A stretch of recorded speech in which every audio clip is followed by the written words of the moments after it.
One of San Diego's best chefs, showing you how he cooks scallops.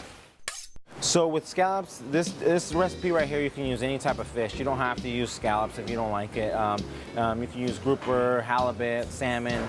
I'm gonna make some pan seared scallops. So the key is with the scallops, they have sugar in them. So you really don't know and you don't think about it, but they do just a very little bit. So the thing is, you wanna cook them at a high heat to making sure that the sugars come out and it caramelizes that scallop. So I'm turning up the heat on this and it's gonna start smoking just a little bit. While I'm doing that, I'm gonna start seasoning it very well with salt and pepper.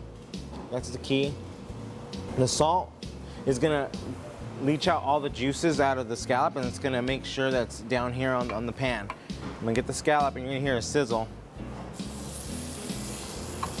And don't be afraid that's gonna burn. If you think it's starting to smoke too high, turn down your heat a little bit. You're gonna need to turn down eventually anyways. While that's going, I'm gonna throw a little butter in between the middle of it and the outside of it. And this is gonna help it caramelize. Turn down my heat a little bit because I'm gonna start basting it. So what I'm gonna do is I'm gonna grab a little butter and drop it off the top so it runs down to where I'm searing it. Also cools down the butter a little bit so it doesn't burn it, because there is cream inside the butter. So now while that's going, I'm gonna throw my onions, my figs around it. And then the figs are gonna leach out sugar also, so these are gonna start caramelizing, getting really soft.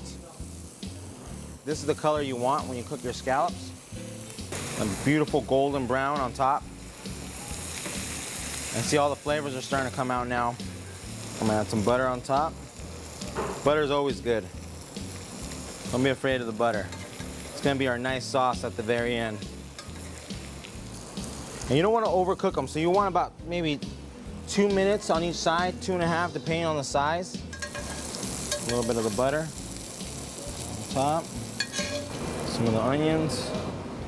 There. And we're gonna garnish just on the side. Here you go, Scott.